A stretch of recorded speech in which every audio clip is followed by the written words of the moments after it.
let's start with a basic setup for Steamrollers. So we want to place the board in easy reach of the players. We have dice, some white, one black. The dice count will depend on how many players we're playing with. We'll get to that shortly. First player token. We also have the sheet pad where everyone will be drawing their rails and keeping track of their score. We have the order tiles placed to the side here. We also have the action tiles as well as the power tiles. When setting up the board, I've already kind of started to set this up. We're playing with a 4-player game. So generally you would take the cubes out of the bag. From here, you would draw them at random. And you would place the amount of players plus 2. So 4, in our case, 4-player game, plus 2. And you would place them on each city. So any of the places with a die on it. Once you've done that, you'll remove any good that matches the color of that city, which I have already done. Additionally, if you would like to play with the optional expansion, the black coal goods, so the black tokens here, anywhere you removed resources or goods, so that's would be the color that matched that city, you would have removed those. Anywhere that happened, you would place a black coal. These are actually wild, and you'll be using these to complete orders throughout the game. So as you can see, we've removed goods in about 5 cities here. The order tiles are an optional expansion. So this is new from the previous version. We have done a video on our channel with the previous version, so these are optional. Also, the power cards are new and an optional part of the game, so they're not mandatory to play with. Because we're playing with 4 players, we need 4 dice plus 1, so we no longer need this last die. At the start of the gameplay, players are allowed to choose one of the power tiles, starting with the first player going in counterclockwise order.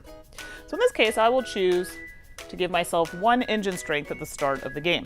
So I do that, choosing the tile, and immediately choosing, it's the number 3 marked off here, choosing the 3 on my engine. And now it is removed from the game. Each player does the same. And the remaining tiles are removed from the game. So these are the powers you start the game with. When a player starts their turn, they have the token here, so you know that they're the starting player. They roll all the dice, including the black die. So in this case here, the black die shows that if I were to draw a rail, that it would be using a gentle curve or a strong or hard, tight curve. The first action we're going to talk about is drawing a rail. So I've set up the board already to explain. In order for me to draw a rail, I need to choose a die that matches the city or city area that I'd like to draw the rail. They do not have to be connecting, and they do not have to connect directly from the city. They will eventually for you to make contiguous rails, but for the time being you can draw it anywhere in the area for the die you choose. So for example, I've drafted the 2. I would place that aside, and I would draw either the curved or sharp bend in the 2 area, so which is the red area here. I've chosen to draw it connected to the city and drawn a curved or soft curve. If I decided I wanted to later on a future turn draw into the gray area, here I would need to draft a 4 on my next turn. The next action we'd like to talk about is increasing or improving your engine. This is required if you'd like to deliver goods, which is the next action we'll talk about, but this needs to be preferably at full strength or a higher strength in order for you to deliver goods from cities and through towns. So what you would do is draft a die. So in this case, I'm going to choose the number 4, and you would mark that on your engine to show you now have an engine strength. I had one before, so now I have an engine strength of 2. Keep in mind that once you've marked off the 4, I will not be able to use that number again. There's 1, 2, 3, 4, 5, 6. I'm going to need a 1, 2, 5, or 6 on future turns in order to continue improving my engine. So now this brings me to the next action of delivering goods. So now I've put out a board that's kind of already been, some of the rails have already been placed on, so it's a bit easier to explain. And I have my engine strength right at 6. So this is actually a board from a previous game that I've played.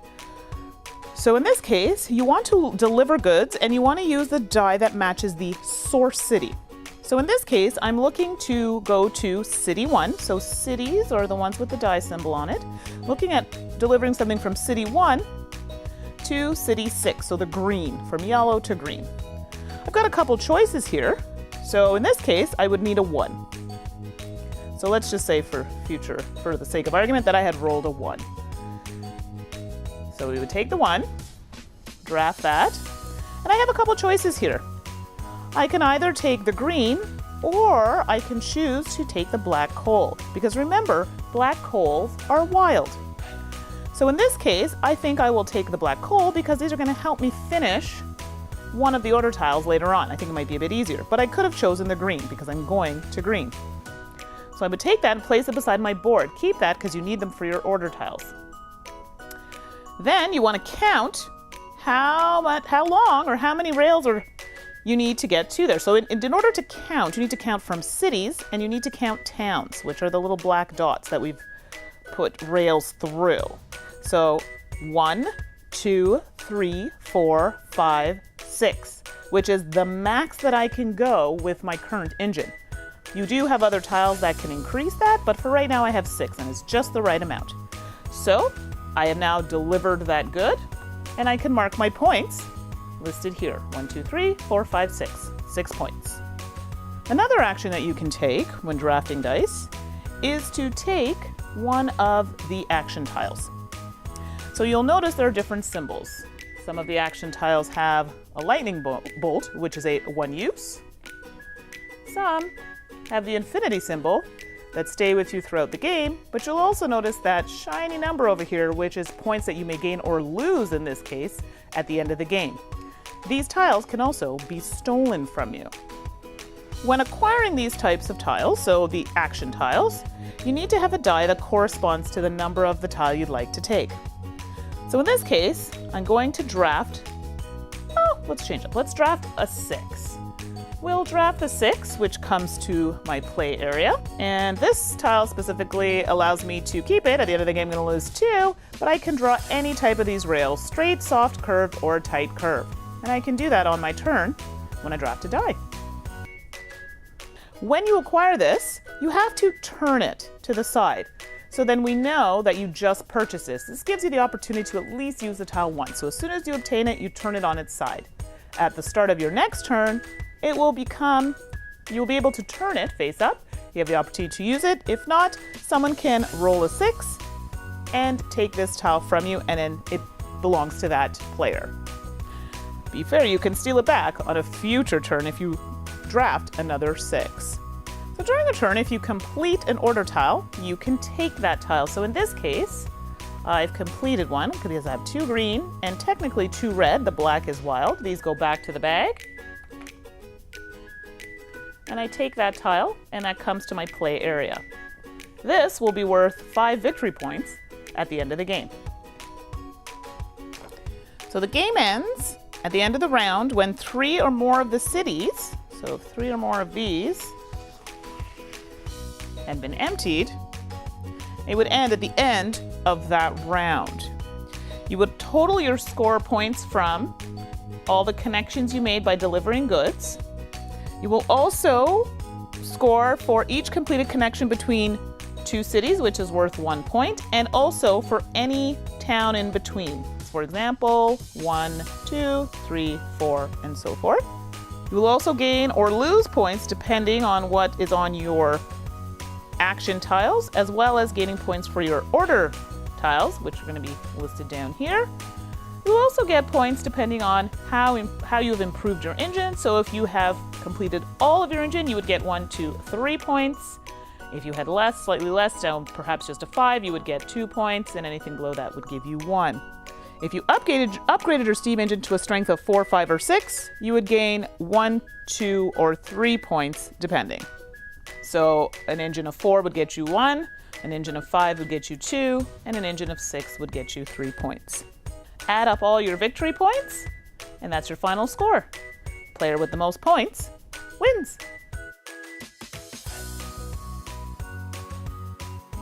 So now we're ready to give our review of Steamrollers. What'd you think? This one surprised me, actually. So it's a roll and write game, and the rolling rights that you have showed me are like 21 and Quinto, like Rolling America, for example. Like those ones are easy. Like you roll, you choose which one you want to keep, you push your luck a little bit. But this one has a lot going on, and it really surprised me. This is like a gamer's rolling right. Not that those weren't gamer rolling rights. Like this is like a heavier gamer's rolling right. Yes, it is. And to be fair, Suzanne is the one who got me hooked on roll-and rights, and I am now spreading the love to everyone of the roll-and right. So this one, it's true. A lot of people are like, oh, it looks really simple. But a lot of the people that I play with are people who play those train type, kind of pick up and deliver type games. So they're really excited. They're like, oh, this is just basically like a lighter version of what I've been playing. So overall, I actually really liked this game. I liked it from the first one that came out, the first edition. I guess we'll call it first edition. And the new one, I love the new one because it adds more elements to it. Like I love the fact now that they have the black cube that you can deliver, which is a wild. So you can use it as any color. And now you have order cards, so you can get points by completing cards. Like, I mean, hey, I'm all about point salad type games. So however you can get points, I'm down with that. The amount of variation you get in the game, it just really surprised me. Like the mini expansions you get in like the so-called base of it, like yes. There's so many ways to go about it. Like you can just cut it down like very simply, or you can just start adding like the coal/black cubes, or like, you know, the order cards, or like even starting out with the terrain by adding mountains. Like there's just so many ways to just spice it up a bit for you. Oh yeah, the terrains add they add a lot of difficulty, because for me, I have a tendency to be slow about building my rails and building them, you know, until I get that right number. And then, oh, look, I haven't delivered anything. So you kind of work a bit faster, but then you have the terrain to worry about. So it's not only difficult for you, it's difficult for everyone else, which I don't mind. But I like the fact that you can play it on like easy, I guess. And then you have medium, and then you have hard. So much game in that box. We could just play the base game without coal, like you were saying, you know, without using the order tiles. You can customize the game, and that's always nice. Yeah, exactly. And you know, even like without the customization, the base game itself, there's just so much there and a lot of depth for roll and write. Absolutely, and that's what it's about. You know what I mean? So you could have a variety of players who can play that game. I've taught it to coworkers as like a lunchtime game, just with a basic game. And then with gamers, we've added in the elements. First gameplay, they're like, okay, let's just throw everything in. I'm like, okay, that's gamers, right? Just try it all. Sure. But we did that, and we got it, and it was fun. So the only things that I would like, and I know they're gonna be like, we talked to you about this. I know. I would prefer laminated sheets, but I know that would increase the cost. I get that. I also was worried about the die, and this is also something that came up in our group when we were playing.